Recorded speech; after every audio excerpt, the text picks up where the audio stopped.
So welcome to Morning Sit with Red Melissa, Spirit and Practice. And so this week we have been talking about spiritual partnership.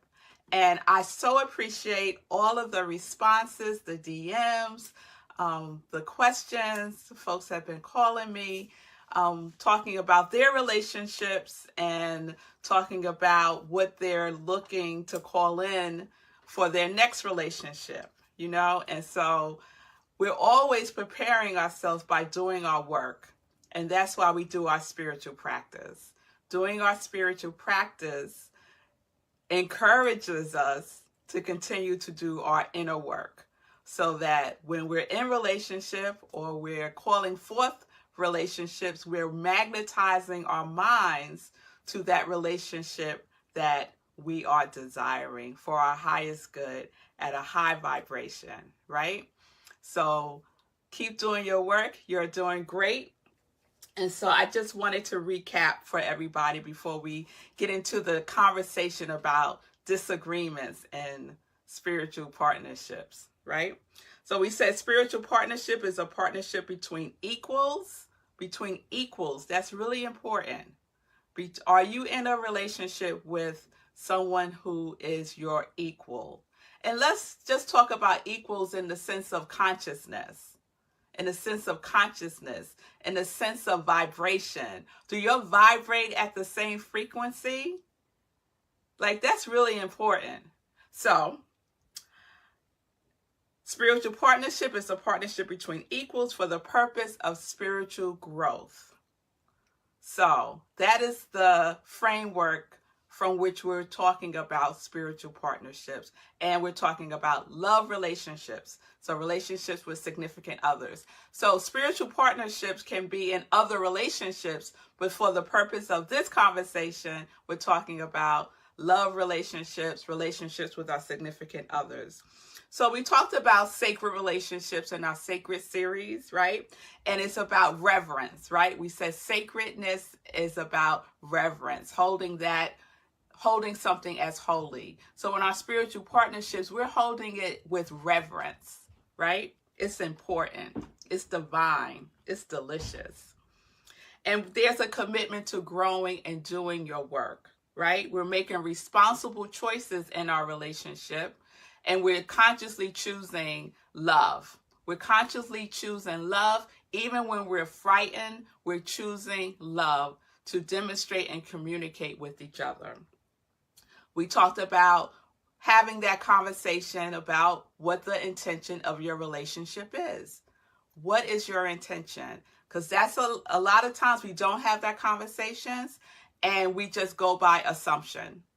So I assume this and you assume that, and we are not on the same page. So have the conversation. What is your intention for the relationship? Because from that you create a dynamic connection with each other because you're headed in the same direction. You're on the same path together. And yesterday we talked about the feeling tone.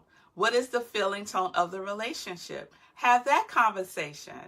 The feeling tone that I want to co-create with you in relationship is enthusiasm, is joy, is fun, is adventure, is peace, right?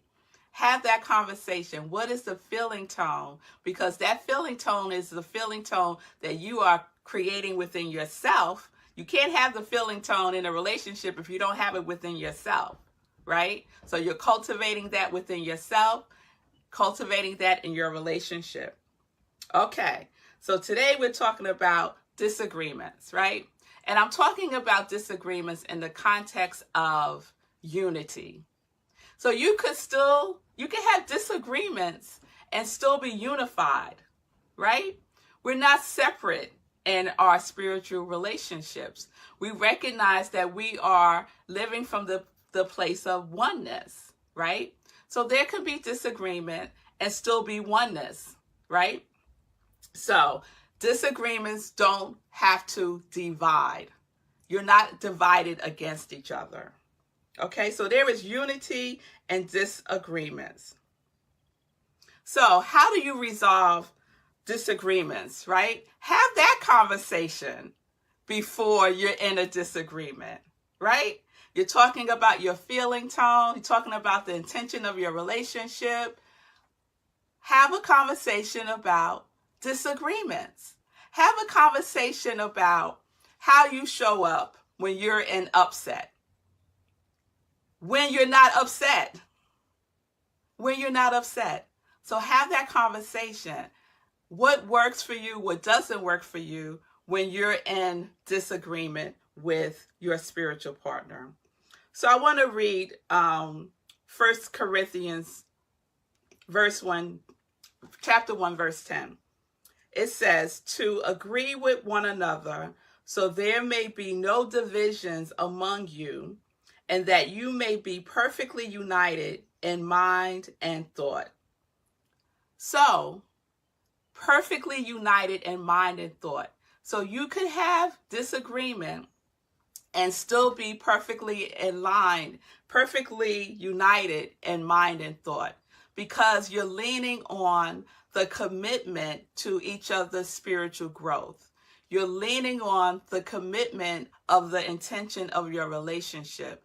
You're leaning in the commitment to co-create in your relationship. That does not go out the window just because you're in disagreement with one another, right?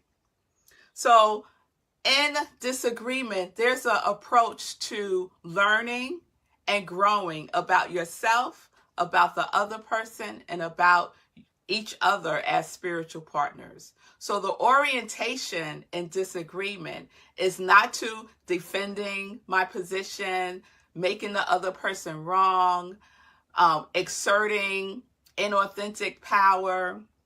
It's not about defending my perception or my perspective about something. It's not about proving a point. It's not about that, right? That's not the vibration that we are engaging in when we're in disagreement. We're engaging in learning about ourselves so that we can grow. And that person that we're in partnership is facilitating, standing with us because they're committed to our spiritual growth. Okay? So when you're in disagreement, right? You're in your feelings. Let's be real, right? We're spiritual beings having a human experience, and that human experience is feelings. So you are in your feelings. You are feeling a certain way. Own your feelings. That other person is not making you feel anything. They might have triggered a feeling within you, but they don't have the power to make you feel anything. When you say someone made me feel something, you're not taking 100% responsibility for your feelings. They may have triggered a feeling within you, right? Or they may be reflecting back to you a feeling, right? That needs to be resolved, that you need to take a closer look at, right? And that person is facilitating and supporting you in doing so. Now, sometimes it's hard to remember that when you're in the thick of it, right? You're not going to stop and say, oh, wait a minute, baby. Let me facilitate the opportunity for you to learn as you're upset with me right now, right? So sometimes we might have to take a moment and breathe. Take a sacred pause. Use some of our other tools, right? When we talk about communication, right? Because we had that conversation about how we communicate. What are our communication styles, right? Before we're in the thick of it, right? So we're feeling our feelings, we're owning our feelings 100%, and we're owning our perceptions about whatever it is that's going on. This is my reality about what's going on. That other person could have a totally different reality. And we're not making assumptions about it, right? And we're not taking anything personally. So utilizing the 4 agreements when you're in disagreement is perfect to practice. Practice the 4 agreements when you are in disagreement. Okay? Communicate your feelings in a loving and straightforward way. Communicate that within yourself and with your partner, right? Sometimes we're not clear in our communication, and a lot of reasons could do with not being clear within ourselves. So allow each other the space to get clear about what it is that we want to communicate, right? Okay. And I would say, debrief the disagreement. It's very powerful to debrief disagreements. You know, when you're at work and you're in a project, you've done a project, or you put on some event and you have that debriefing meeting to see and assess what worked, what didn't work, what we could do better. You could do that in spiritual partnership when you have a disagreement. After the disagreement and things have settled, right? And you're clear and you're in a space where you can assess and take a look back together, have a debrief. Debrief the disagreement, right? You check in and say, how are we doing?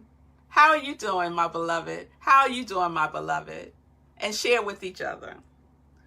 Assess if what you're doing worked. If it worked, wonderful. If it didn't work, what can we agree on to do differently the next time? Right? What would we do that might be more effective the next time? Debrief that with each other. And remember, it is not necessary to agree, right? It's not necessary to agree. The point of a disagreement, I call it a carefrontation, is not to come into agreement about whatever it is. It's to allow for that person to grow, to learn about themselves, to learn about each other in relationship. That is the intention.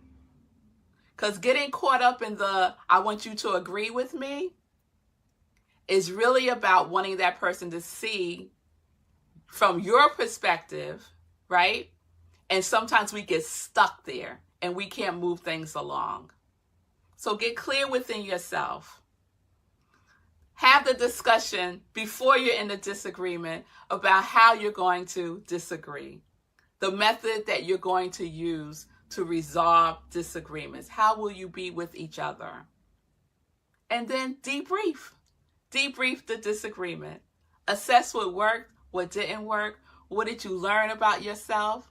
What is going to grow through this exchange of love? Because there's a commitment to the spiritual growth and spiritual partnership. So, I hope that's helpful. Please send me comments, DM me. I love the dialogue. I really do appreciate all the input.